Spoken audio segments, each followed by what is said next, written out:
Hello friends, welcome to Indhu's kitchen. இன்றைக்கி நம்ம ஒரு சூப்பரான பொடி ரெசிபி தான் பார்க்க போகிறோம். இதில் பருப்பு, புதினா, அதுக்கப்புறம் கருவேப்பிலை சேர்த்துருக்குறோம். இந்த பொடி பார்த்திங்கன்னா நம்ம சூடான சாதத்தோடு நம்ம நல்லெண்ணெய் இல்லை நெய் ஆட் பண்ணி சாப்பிட்டோம் அப்படின்னா நல்லாயிருக்கும். இந்த பொடியில் நம்ம புதினா சேர்த்துருக்கிறதுனால ஜீரண சக்தியும் அதிகமாகும். இதை இட்லி பொடி மாதிரியும் இட்லியோடவும் சேர்த்து சாப்பிட்லாம். பொடி தோசை மாதிரி தோசையோடவும் சாப்பிட்லாம். வாங்க வீடியோக்குள்ளே போகலாம்.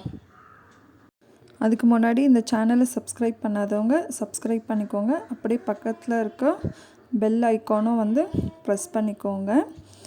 இந்த பொடிக்கு வேண்டிய பொருட்கள் எல்லாமே நான் டிஸ்கிரிப்ஷனில் அளவோடு கொடுக்குறேன். அதில் பாருங்கள்.